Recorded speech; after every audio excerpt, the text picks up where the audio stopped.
नमस्कार प्रेक्षकांनो, मालिकेच्या पुढील काही भागांमध्ये आपल्याला खूपच जबरदस्त असा ट्विस्ट पाहायला मिळणार आहे. तर इकडे तारिणीवरती केदार रागवलेला होता. आता तारिणीची समजूत घालायची आहे, त्यासाठी केदार काही ना काही वेगळं करत आहे. तारिणी काही रागवलेली नाही, कारण तारिणीने समजून घेतलेलं आहे की केदारच्या बाबतीत नक्की काय घडलेलं होतं आणि केदार कशामुळे रागवलेला होता. या गोष्टी तारिणीच्या लक्षात आलेल्या असतात. त्यामुळं तारिणी ते सगळं सोडून देते. तारिणी रूममध्ये आलेली असते, तर केदारने सगळीकडे सॉरी सॉरी लिहिलेला स्टिकी नोट लावलेले असतात. त्याचबरोबर ती पाहत असते, सगळीकडे सॉरी लिहिलेलं असतं, कारण ऐनवेळी केदार एवढा रागवलेला होता. त्यामुळं तारिणी हे सगळं तारिणीसाठी तो करत असतो. स्टिकी नोट लावून लिहिलेलं असतं. त्याचबरोबर ती पाहते, तर सॉरीचे गोल्डन कलरचे तसले अल्फाबेट मिळतात, ते लावून, म्हणजे जे बर्थडेसाठी आपण लावत असतो ते लावून तिथे सॉरी लिहिलेलं असतं. त्यानंतर तारिणी बेडवरती पाहते, तर बेडवरती गुलाबाच्या पाकळ्यांनी सॉरी लिहिलेलं असतं. तारिणीला तर धक्काच बसतो, केदारने हे सगळं काय केले, सॉरी लिहिलंय, खाली स्माइली काढलाय. मग तारिणी म्हणत असते की आता काय करू, म्हणजे मी रागवलेलीच नाहीये ना, मग हा एवढं सॉरी का म्हणतोय. मग केदार तिथे येतो. तारिणी म्हणते काय चाललंय केदार हे सगळं. तेव्हा तारिणीला तो म्हणतो की मगाशी ना मी खूप हायपर झालेलो होतो, त्यासाठी मी तुला सॉरी म्हणतोय, कारण मी तुला एवढं बोललो ना की माझ्या पर्सनल लाईफमध्ये इंटरफेअर करायचं नाही वगैरे, हे सगळं मी बोललो, त्यासाठी मी तुला सॉरी म्हणतोय, असं तो सांगू लागतो. तेव्हा मात्र तारिणी म्हणत असते, नाही रे केडी, तसं काही नाहीये, मी सोडून दिलं, कारण तू ना थोडा विचार कर. तेव्हा केदार म्हणत असतो, म्हणजे काय करू.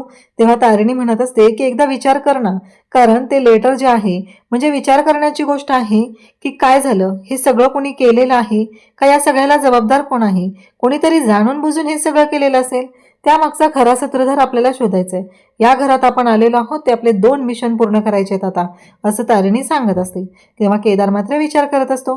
इकडे दयानंद काका तारिणीला म्हणत असतात की काय झालं, तुझा नवरा झालाय की नाही शांत, अजून तेवढाच चिडलेला आहे. तेव्हा तारिणी म्हणते की होईल तो शांत, हळूहळू, थोडासा वेळ दिला पाहिजे ना आपण त्यालाही, कारण एवढा सहजासहजी त्याचा राग जाईल असं नाहीये ना. त्यानंतर इकडे केदारला आता फोन केलेला असतो त्यांची जी गँग आहे त्या गँगने, आणि ते सगळेजण फतिमा वगैरे केदारला म्हणत असतात की मग काय चाललंय खोट्या लग्नाचं. तेव्हा केदार मात्र म्हणत असतो की हो का, खरंच छान चाललंय, आणि मग कसा चालू आहे खोटा संसार, असं मत फतिमा विचारते. कारण फतिमा त्याचबरोबर रॉकेट या सगळ्यांना माहिती असतं की तारिणी आणि केदार यांचं काय चालू आहे, कारण केदार हा तारिणीच्या प्रेमात फुल टू अगदी बुडालेला आहे. तर इकडे केदार म्हणत असतो काय, मग ते सगळे म्हणू लागतात की आज मकर संक्रांत आहे ना, मग काय बॉससाठी काय करणार आहे. तेव्हा केदार म्हणतो काय मकर संक्रांत आहे आज, मग तो म्हणतो ठेवा ठेवा फोन ठेवा.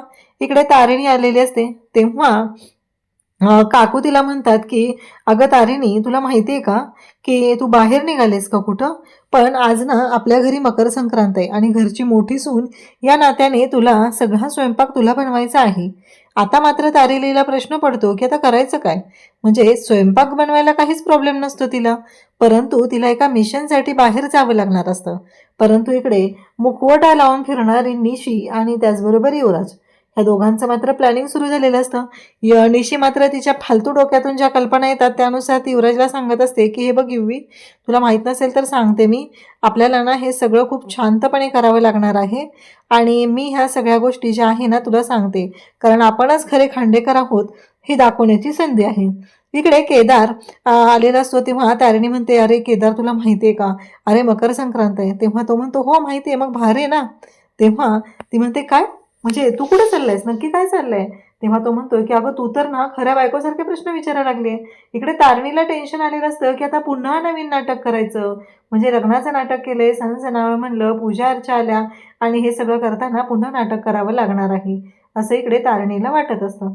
तेव्हा मात्र तारिणी म्हणत असते की अरे पण केडी. तेव्हा केडी म्हणतो की शांत हो ग जरा.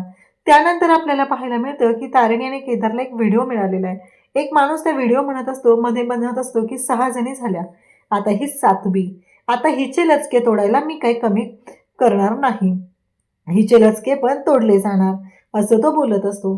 तेव्हा मात्र तारिणी म्हणत असते की हे सगळं काय चाललंय, कोण आहे हा, याला मी सोडणार नाही, असं तारिणी म्हणत असते. परंतु तारिणीला आता जेव्हा बाहेर पडायचं असतं तेव्हा एक मोठा टास्क येतो, कारण तारिणीला त्या माणसाची धुलाई केलीच पाहिजे, नाही तर खूप अवघड होणार आहे. ही गोष्ट तारिणीला पण माहिती असते. जर त्या माणसाला आपण शोधून त्या मुलींना सोडवू शकलो नाही तर आज 7 मुली झालेल्या आहेत. त्यानंतर आता पुढे 8वी मुलगी येऊ शकते आणि हे तारिणीला होऊ द्यायचं नसतं. त्यासाठी तारिणीचं हे सगळं चाललेलं असतं. तेव्हा केदार म्हणतो की बॉस, तू त्या माणसाला चांगलीच धुलाई करायला जा, असं केदार तिला सांगू लागतो. तेव्हा तारिणी म्हणते की हो, परंतु इकडे आपल्याला पाहायला मिळतं ते म्हणजे त्या माणसाची धुलाई तर करायचीच आहे, परंतु आता घरात तिला सांगितलेलं असतं काकूंनी की तू घरची मोठी सून आहे, तर घरातला स्वयंपाक तुला करावा लागणार आहे. म्हणजेच आज मकर संक्रांतीच्या स्वयंपाकाची जबाबदारीही तुझ्यावर आहे.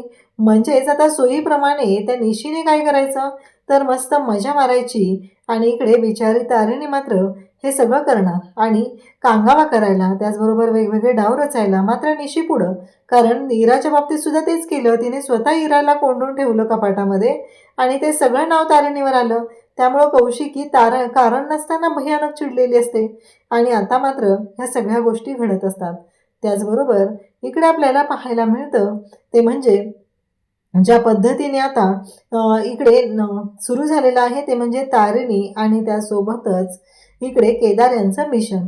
तेव्हा केदार म्हणतो की बॉस, काळजी करू नको तू, इथे फोडणी द्यायचं काम मी करतो, तिथे जाऊन त्या माणसाला तडका कसा घालायचा हे काम तू कर, असं तो सांगत आहे. का तारिणीचं टेन्शनच त्याने एका सेकंदात दूर केले. कारण तारिणीला जाऊन अशी पक्की धुलाई करायची आहे, ती म्हणजे त्या माणसाची, ज्या माणसाने मुलींना किडनॅप करत आहे आणि त्यांच्यावरती अन्याय अत्याचार करत आहे. कारण आज तिथे रक्षण करण्यासाठी सगळ्यांचा, तिथे त्या ज्या लोकांनी हे सगळं कांड केलेलं आहे त्यांचा संहार करण्यासाठी ही तारिणी आता सज्ज झालेली आहे. काहीही झालं तरी ही तारिणी त्या माणसाचा संहार करणार हे मात्र नक्की आहे, असं तारिणी इकडे बोलत असते. त्यासोबतच इकडे तारिणीची एंट्री झालेली आहे ती म्हणजे असली जबरदस्त, अगदी शर्ट पॅन्ट घालून तारिणी तिथं पोहोचलेली असते आणि जी धुलाई करायला सुरुवात करते ती मात्र त्या माणसाला सहनच होत नाही. तो म्हणत असतो, तू कोण आहे? तेव्हा ती म्हणते की नराधमांचा संहार करणारी तारिणी, आणि त्या माणसाची धुलाई करते, त्या मुलीला वाचवते. आणि इकडे केदारने सुद्धा आता घरातली स्वयंपाकाची जबाबदारी घेतलेली आहे. ऑलरेडी केदारला जवळजवळ सगळा स्वयंपाक तर येत असतो, पोळ्यासुद्धा छोटे छोटे करता येत असतात. आणि मग केदारने इकडे घरामध्ये फोडणी टाकायचं काम सुरू केलेलं आहे. तर तारिणीने इकडे अगदी नराधम आहेत त्यांचा संहार करण्यासाठी ती सज्ज झालेली आहे. या पद्धतीने सर्व गोष्टी चाललेल्या असतात आणि घराची जबाबदारी केदारने घेत तारिणीने बाहेरची जबाबदारी घेऊन त्या नराधमाला चांगलाच धडा शिकवलेला असतो. तर हे सगळं जेव्हा घडत असतं तेव्हा तारिणी त्या माणसाला ओढत फरफटत बाहेर घेऊन येते आणि त्या मुलीचा सुद्धा तिने जीव वाचवलेला असतो.